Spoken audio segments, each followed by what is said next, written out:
Planning officer Kailash ભોયાની મુશ્કેલી વધી। કૈલાશ ભોયા વિરુદ્ધ અપ્રમાણસર મિલકતનો ગુનો દાખલ કરતા એસીબી અંદાજિત 1,57,00,000ની અપ્રમાણસર મિલકત અંગે ગુનો દાખલ કરાયો। વડોદરા શહેર એસીબીએ કૈલાશ ભોયાની સંપત્તિ અંગે તપાસ કરી। આવકના પ્રમાણમાં 56.97% વધુ અપ્રમાણસર મિલકતો મળી।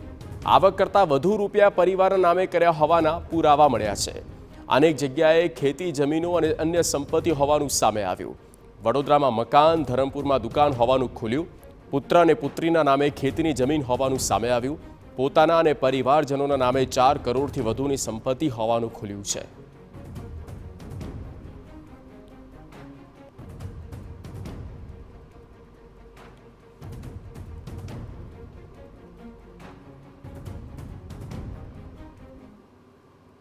સુરતના તત્કાલીન town planning officer Kailash Bhoya હાલ એસીબીના સકંજામાં આવ્યા છે।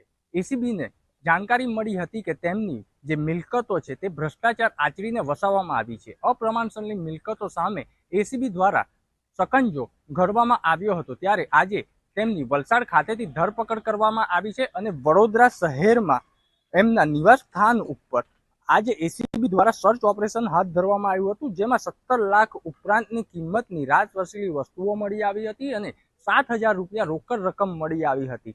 હાલ એસીબી દ્વારા જે કૈલાશ ભોયા છે તેમના દ્વારા કયા કયા ડિપાર્ટમેન્ટમાં, સરકારી ડિપાર્ટમેન્ટમાં કામગીરી બજાવવામાં આવી હતી અને કઈ રીતના ભ્રષ્ટાચાર આચરવામાં આવ્યો હતો અને કેટલી મિલકતો વસાવવામાં આવી છે તે દિશામાં તપાસ ચાલી રહી છે। પ્રશાંત ગજ્જર, TV9 વડોદરા।